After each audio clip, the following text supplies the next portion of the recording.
அனைவருக்கும் வணக்கம்.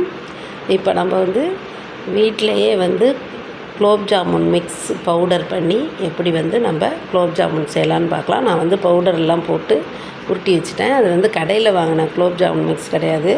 இதில் பால் பவுடர் தான். 1 கப் பால் பவுடருக்கு ஒரு 2 ஸ்பூன் அரிசி மாவு போட்டிருக்கேன்.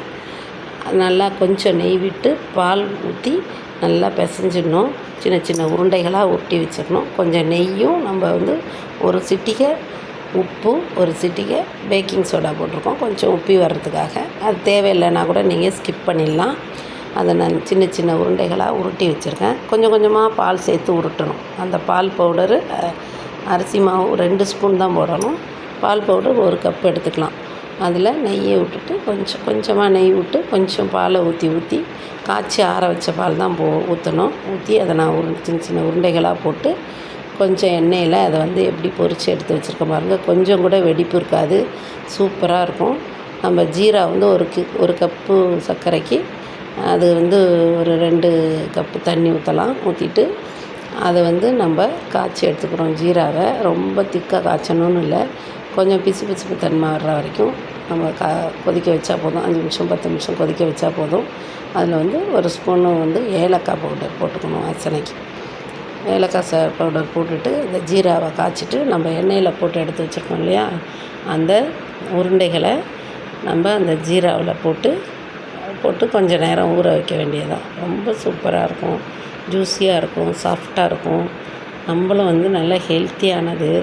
நம்ம வீட்டிலையே செஞ்சு சாப்பிட்லாம். அது குலோப் ஜாமுன் மிக்ஸ் வாங்கி தான் செய்யணும் அப்படின்னு கிடையாது. நம்ம அந்த வீட்டிலையே ரெடி பண்ணி இந்த குலோப் ஜாமுன் உருண்டைகளை நம்ம செஞ்சு சாப்பிட்லாம். எப்படி இருக்குது பாருங்கள். ஜீராவில் போட்டு ஒரு அரை மணி நேரம் ஊறினாலே நல்லா ஊறிடும்.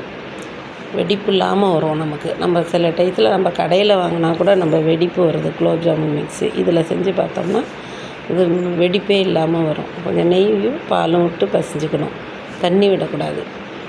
எப்படி இருக்குது பாருங்கள். நல்லா அதில் கொஞ்சம் ஊறட்டும். நம்ம அடுப்பை ஆஃப் பண்ணிட்டோம்.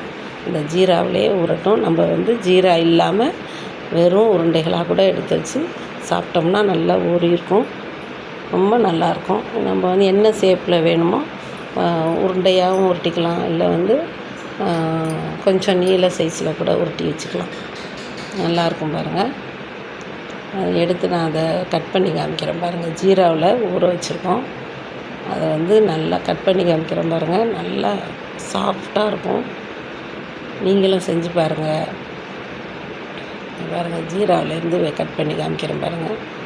நல்லா பசங்க ஸ்கூல் விட்டு வந்தால் இதை செஞ்சு வச்சுருந்திங்கன்னா நல்லா விரும்பி சாப்பிடுவாங்க. உடம்புக்கும் நல்லதாக இருக்கும். நம்ம கடையில் வாங்குகிற மிக்ஸில் பேக்கிங் சோடாலாம் எவ்வளோ போடுவாங்கன்னு தெரியாது. நம்ம போடாமல் கூட செய்யலாம், இல்லை கொஞ்சமாக போட்டுக்கலாம்.